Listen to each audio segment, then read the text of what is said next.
Oh, this was a good one because it hit home. It hit close to home. I was having a conversation with a gentleman who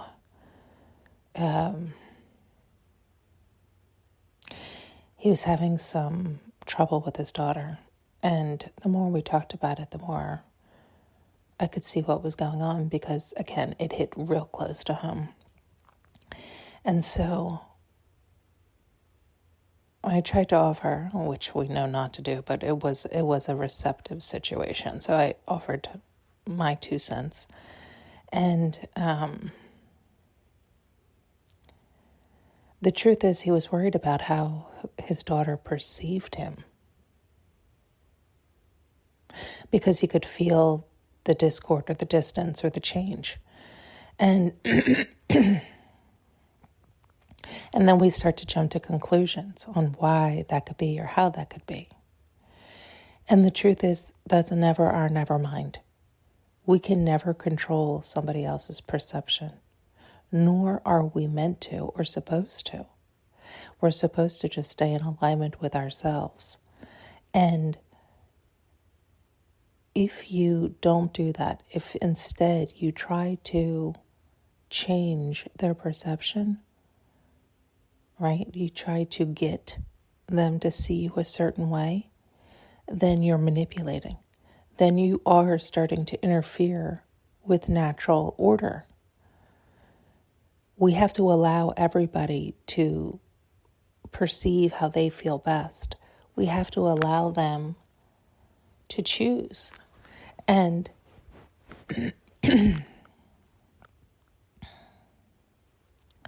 it's like that's part of their own journey to decipher what's real and what's fake, what's true and what's an illusion, what's a lie.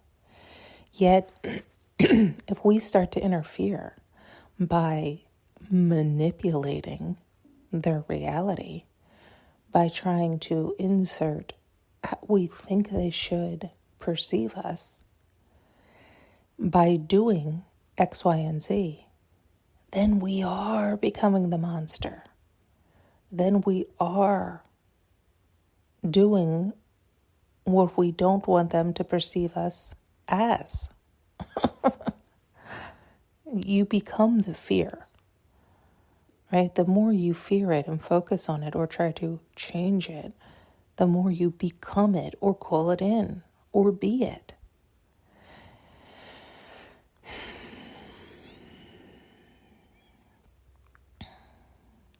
This is the idea of don't interfere with natural order, natural law, the way things are.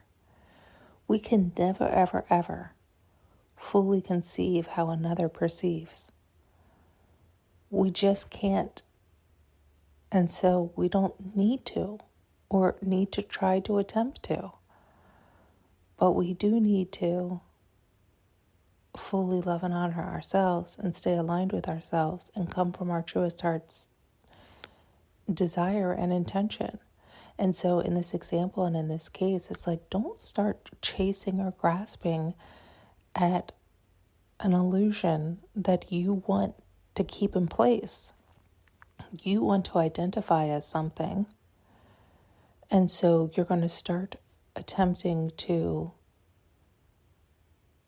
be that thing by manipulating versus moving from your heart and your alignment and your truest intention. How can I say it better? It's like in an attempt to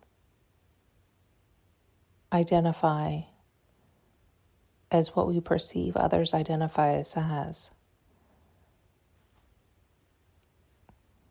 we fall out of our own alignment. We stop chasing our dreams and moving from our heart. We then start to move from our mind. And that'll trap us every time because it's our ego. And our ego has lies and ties binding it. So fears and traps. And so you gotta untangle all those lies and ties, those traps, while still moving from your heart Because when you're moving from your heart, you can see those lies and ties and traps easier as you untangle them, cut them, clear them up. But if you slip into letting your ego run the show and moving from there, you're just creating more lies and ties and traps and knots. And then you're adding and inserting those into other people's experiences as well. Right? Like sometimes we can see that others maybe they are being fed lies that are tying them up, that are confusing them on who you are or where your intentions lie.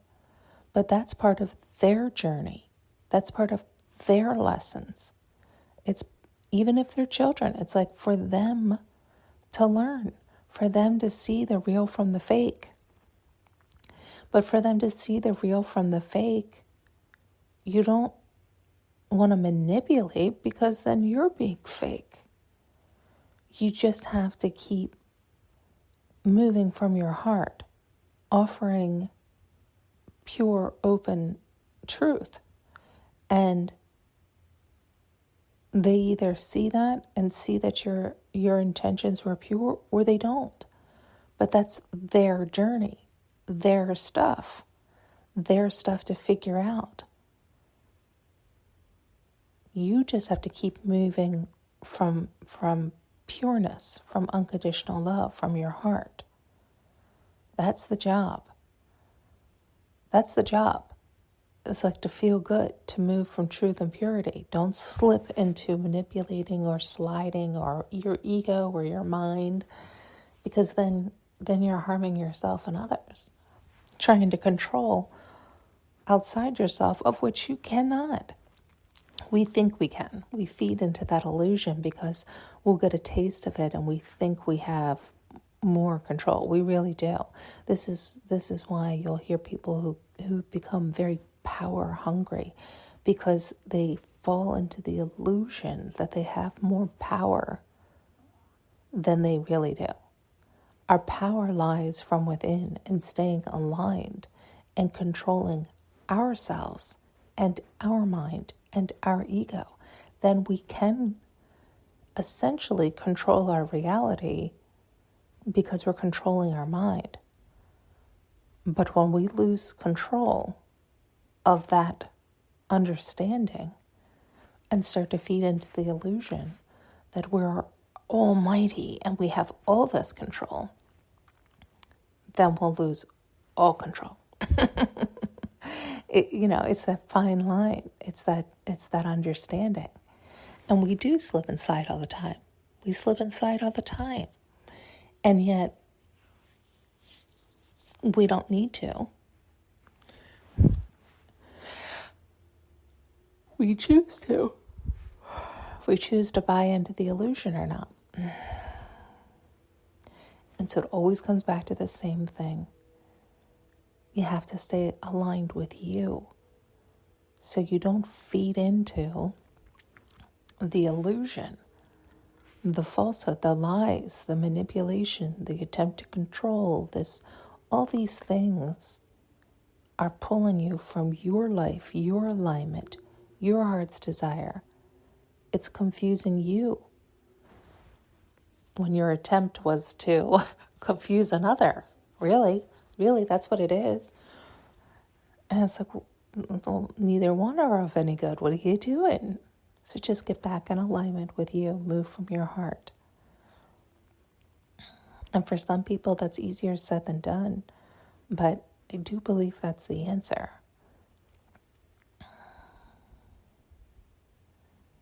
You want to feel good? Okay, we'll get in alignment. Right? Tell yourself the truth. See your shadow so you don't keep falling and bumping your head there. Right? See where your intentions were lying, so you can be honest with yourself and stop lying.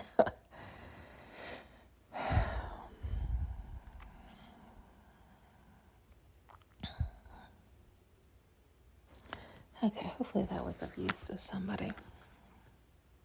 Thanks so much for tuning in and listening. You can now purchase an audio journey with me using the link below.